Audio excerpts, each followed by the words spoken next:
Leksiyalarımızı davamlaştırımız hürmetlik vatandaş. Endiki mavzudan birinci isla bugün 2020 8. ayının 12. günü haftaga çarşamba. Endiki mavzumunda hürmetlik vatandaş. Kısa haberle. Xi Jinping sultan buluş için özünü azaplavatıdı.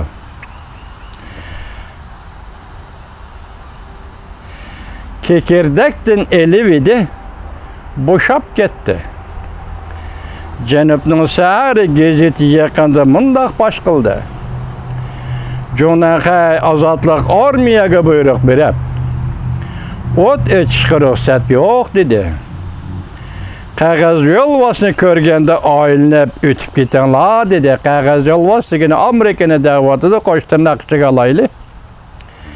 Qağaz yolvasını körgende aylanıb ötüb ketenladır. Denizdeki armiyasıga buyruq berib. Yaxşı kart qağızda oynanıb bolundu. Karnaydan boğu velindi. Bir yol bir belbağını eğizga almaydigan boldu. Çoğun devlet stratejisi degen gapmi jungoda matbuatlarda közgü çelakmaydigan boldu. Ulug Güllüneş mop defterden elip taşlandı. Pul muamele sahasını eçip itip Amerika'ya hem de hoşamet kılıdığan boldu. 8. ayının 11. günü YouTube derhal önüm berediğen haberler. Yani bir haber. B1B Regan belgelik avamatika Japonya'nın avamatikisi yani Qoğdunoş kısımlarının avamatikisi Guam harbi bazısı da keçelep meşk elip badı. Nişan Beijing'e bombardıman kılışma. Halkılık beytle 2 saat ilgiri 8. ayının 12. günü YouTube Amerika-Tayvan diplomatik münasebet ornuştu avvalki alametle görülüşke başladı. Şangan yani Hong Kong'da Li Jiying-Joting'nin kolga elenişi. Hong Kong şəhəri ahalisi alma gezetini bütün gücü bilen qolladı. Amerika Birleşken Devletler Teşkilatı'nı özgərtdə qurmaqçı boldu. Fakat demokratik saylan bilen saylanğan hükümetler andın Birleşken Devletler Teşkilatı'na əza bulalaydıgan boldu. Rasmıda müşü gepler vatandaş kaçan başlandıgandı bu gepler? Ya ki hareketke aylandı bu gepler? Aptori Sübi. Yani tan sabahı, tan Sübi. 8. ayının 11. günü YouTube. Kızıl Cunhua İmperiyası perde çürüldü. Dünyadan Cunhua nazar. Etrafta nağradın bak yangradı. Mavzulu haberi 8. ayının 12. günü Cunhua nazar Torbit'de ilan kılındı. Bu makalının en ahırki bir abzası mındak tügellendi vatandaş. Tarixden orullaştırışı bilen oyğanğan Amerika Cunhua qarşı front açtı yani front teşkilledi. Belki Cunhua halkının Kızıl Alvasıdan qutuluşuna yardım berdi. Oxşaşdı bir mezgil bir komünizmnin, bir mezgilden biri komünizmnin ervahı Garp dünyasında yoşurunğan güçlerine tevretti.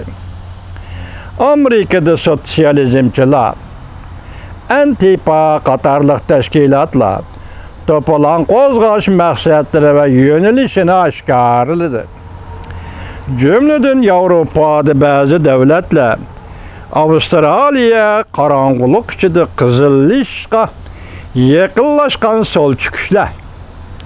Tarixden en ahırqa peytleri de sakrab oturğı çıkışı bu daim uçraydıgan bir tarihi hadisidir. Lekin ilgirlab atgan tarixdan büyük çağını herkes tosop kalalmaydı. Demek bir yerde Amerika'da baş götürgen solçular ve yaki Avustralya'da baş götürgen solçular G'arbda yoşurungan solçulardı. Devlet İşlakatı Mike Pompeo notoq söz degende Cungo Kompartiyasi bilan Cungo xalqini yana bir qatam ayirib turib so'zladi. Amerikaning butun dunyodagi do'stlari va ittifoqdoshlariga chaqiriq qilib, Cungo xalqi va Amerika bilan qo'l tutishib hamkorlashib, Cungo Kompartiyasini o'zgartirishni murojaat qildi. 23 kuni Kaliforniyada so'zlangan notoq ko'zda tutiladi. Bu agitmi yo'llar bilan so'zlangan notoq. Chunki davlat islohoti bilib turibdiki, Cungo Kompartiyasini o'zgartirib bo'lmaydi.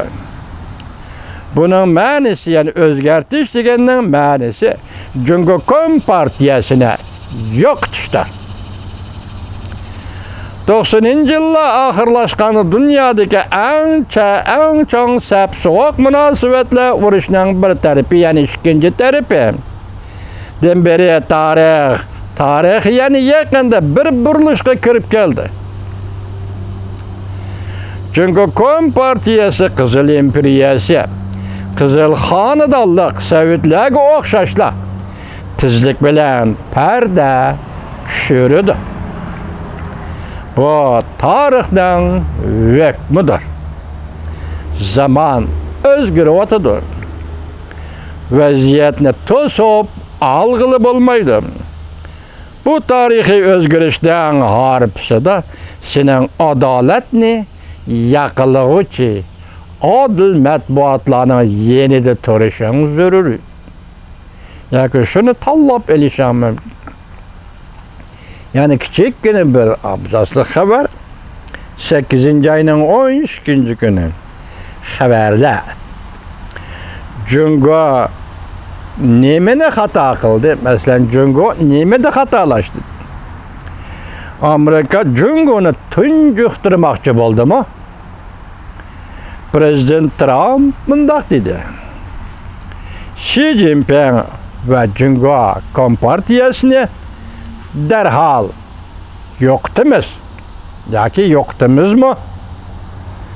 Abdura xabarda 8-oyning 11 kuni YouTube